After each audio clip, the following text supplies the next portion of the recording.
Hey, my name is Ben, and I've been designing museum interactives for the past 10 years. Um, and I want to just talk a little bit today about identifying your visitors. This doesn't strictly apply to just museums. This can apply to arcades. This can apply to commercial video games, like normal video games. This can apply to a variety of subjects. So I'm going to look at it through a lens of museum design because that's what I've been doing for a decade. But, look at it through your own perspective as well, because there's some good things inside of there for you. So one of the first things that I did at the museum that I currently work at is I introduced wristbands with unique barcodes on them. So what that allows us to do is we have interactives around the building that you can scan yourself into, and we can uniquely identify you. And that is useful for a variety of things. One, it's useful for the visitor. So a lot of these interactives are generating a piece of content. So through using the interactive, we're capturing a moment, and we're inviting you to express yourself. So we'll record a video or audio or both, or maybe you have designed or made something, and we're storing that, and we're uploading it to the web, to a private location. And after your visit, we're sending you a link so that you can go and download and share this content. So by uniquely identifying people, you can deliver all of their content to them, and it's not like a disjointed process. So we're capturing their name and email address and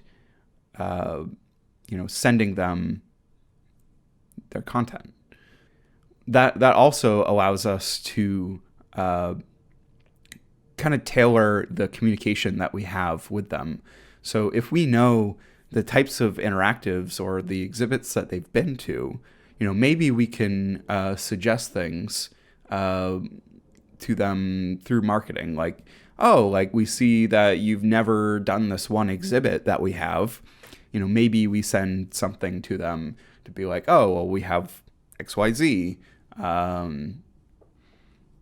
It's tailoring your communication, and we're not the first ones to have done this, and I don't think that this is being done very much right now in the museum industry, but it's prevalent in how people interact with technology.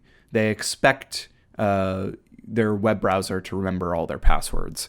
They expect their Facebook feed to be, only people who they care about, and they expect, Amazon to, list products that they're interested in, and that's only possible if they know who you are. So we can effectively communicate with you both, after your visit, but also like during the visit. So if you can uniquely identify someone, you can change the settings on the interactive. So maybe you are hard of hearing, and maybe when you first register your wristband, it asks you like, does this audio level sound good to you or not? And maybe you carry that audio level across from one interactive to the next. Maybe English isn't your first language and you'd prefer Spanish or Mandarin or French or some other language. What if we could tailor each interactive and automatically translate it to whatever language you speak? I know that when I traveled to Japan a few years ago, Japan's awesome. You should definitely go. But like, most of the time there was an English translation underneath everything, and that was really handy for me. Otherwise I would have been pretty lost. But like sometimes you'd go to a restaurant and they don't always have an English translated menu. And I don't speak Japanese. I learned a little bit before I left, but I don't really speak it.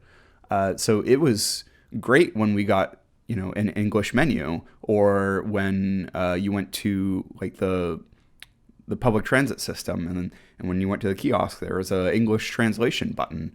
So if you know someone's preferred communication style, you can have the interactives inside of the museum react to that person. Obviously, you would want to you wouldn't want to translate every single label to every single language that's out there. You'd want to find out, like who are your main visitors, and hit on those ones, or hit on, the main languages, and adjust it to there. And the cool thing about that too is, like, if you can identify someone not only for interactives, maybe you could even apply that to like digital signage. Like maybe there is a way, whether it's using RFID or barcodes or some method, low energy Bluetooth. Maybe when you approach a screen, if it knows that you're directly in front of it, maybe it automatically translates for you. So there's a lot of possibilities to uniquely identifying your visitors, and that's not even counting like the analytics that you get out of it. Like you can see how long a specific person took at an interactive. You can profile people based on their habits. So maybe you see people hitting certain exhibits, and that exhibit tends to be very popular with a certain group of people, and based on that, you could come up with a assumption of like, okay, well, this person belongs to this thing, and then maybe you can market to them afterwards. Maybe in the past, like there was an exhibit that you had, and then there's like a traveling exhibit that's coming in a year or two, and you want to let these people know that this traveling thing is coming.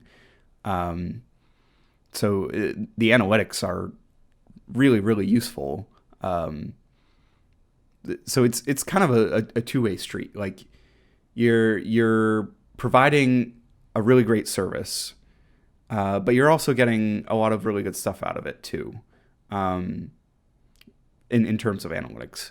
But at the end of the day, the whole reason that you want to identify someone isn't to be like creepy big brother, I'm watching you. It's how do you make things better for the user? And technology for technology's sake is the stupidest thing ever. It's just a waste of time and money. You want everything you do to matter. There has to be a reason for why you're doing it. And the reason for identifying people is to make their lives better and to cater the experience to them. So they feel welcome, it's accessible, it's an invitation to the visitor. If you haven't already, start looking into how do I uniquely identify people, whether it's through an app, through an email address, through a barcode, through a membership card.